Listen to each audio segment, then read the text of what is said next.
Hello friends, आप सभी का स्वागत है मेरे यूट्यूब चैनल अब्दुल क्लिनिक पे। मैं doctor Sandeep Kumar Mishra, general surgeon इन आयुर्वेदा। आज हम लोग बात करेंगे एक बहुत ही कॉमन बीमारी फिस्टुला इन एनो की, जो कि गुदा मार्ग के पास होती है। इसमें बेसिकली होता क्या है कि एक ट्रैक बन जाता है जिसकी एक ओपनिंग लैट्रिन के रास्ते के बाहर या गुदा मार्ग के आसपास होती है और दूसरी ओपनिंग एनल कैनाल के अंदर होती है। तो इस बीमारी को हम लोग फिस्टुला इन एनो कहते हैं या भगंदर कहते हैं। ये सबसे कॉमनेस्ट टाइप है फिस्टुला का। और अगर हम देखें कि कारण क्या होता है भगंदर होने का, तो अक्सर देखने में आता है कि पहले मरीज को कभी फोड़ा हुआ रहता है गुदा मार्ग के आसपास, जो या तो अपने आप फूट जाता है या जिसमें सही से चीरा ना लगाया गया हो या देर से चीरा लगाया गया हो, तब ये बाद में भरता नहीं है और बहता रहता है और भगंदर में कन्वर्ट हो जाता है। अब हम बात करते हैं इसके क्लासिफिकेशन की, कितने टाइप का भगंदर होता है। तो भगंदर सब म्यूकस टाइप, जो लैट्रिन के रास्ते की अंदर वाली झिल्ली नुमा दीवार होती है उसके जस्ट नीचे अगर डेवलप हो रहा है तो उसको हम लोग सब म्यूकस कहते हैं। सब क्यूटेनियस भगंदर, अगर स्किन की जो अंदर वाली लेयर है उसके नीचे नीचे ट्रैक डेवलप हो रहा है तो उसको सब क्यूटेनियस कहते हैं।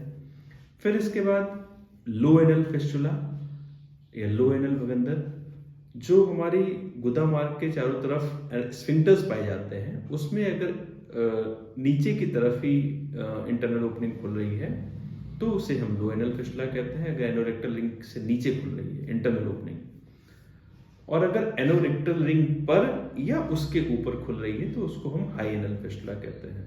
इसी का और हायर क्लासिफिकेशन है पेल्वी रेक्टल फिस्टुला। अगर हाई एनल्स की पोजीशन से भी ऊपर इंटरनल ओपनिंग खुल रही है तब उसको हम हाई पेल्वी रेक्टल फिस्टुला कहते हैं। एक और तरीका है क्लासिफाई करने का फिस्टुला को, जिसको पार्क ने दिया था, जिसको हम पार्क्स क्लासिफिकेशन के नाम से जानते हैं।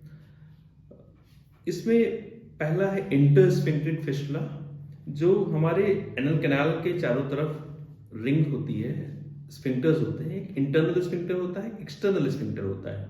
तो इंटरनल और एक्सटर्नल के बीच से जो ट्रैक जाता है उसको हम लोग बोलते हैं इंटरस्फिंक्ट्रिक फिस्टुला।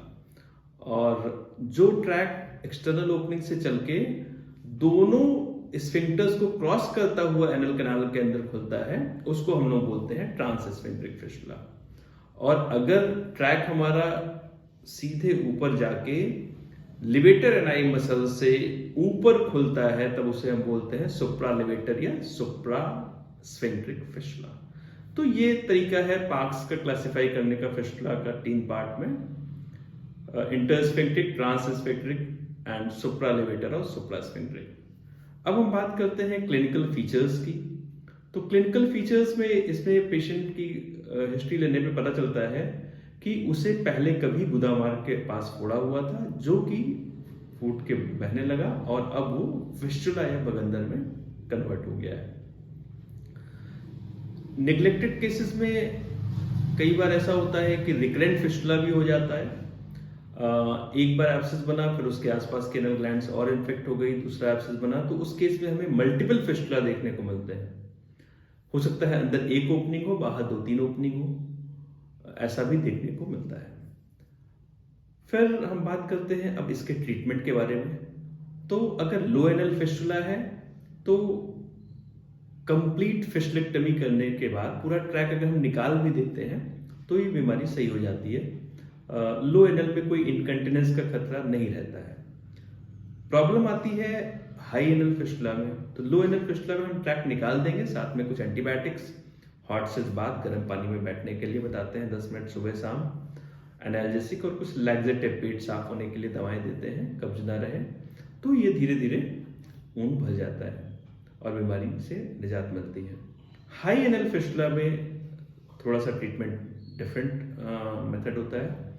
पहले क्या करते थे कि इसमें कोलोस्टमी कर देते थे, आंतों को बाहर निकाल के रास्ता बना देते थे। फिर उसके बाद नीचे सेप्सिस वगैरह ना होने पाए तो उसको ट्रीट करके फिस्टुला को फिर वापस हाथ जोड़ते थे। बट अब क्या हो रहा है, अब सेकंड टेक्निक जो हम लोग यूज कर रहे हैं, सेटॉन टेक्निक या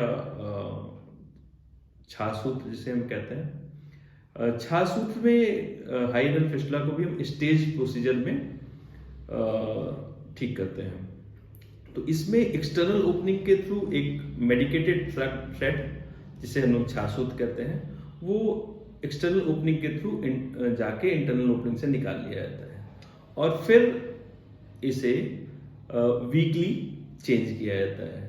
और रेल रोड टेक्निक से इसको वीकली पहले थ्रेड लगा दिया, उसके टाई कर दिया, फिर वंस इन अ वीक उसको चेंज करते रहते हैं। जब एक तरफ से वो ट्रैक जो फॉल्स ट्रैक है या granulation tissue, foul granulation tissue से बना हुआ ट्रैक है, वो धीरे धीरे कटता रहता है और दूसरी तरफ हीलिंग होती रहती है।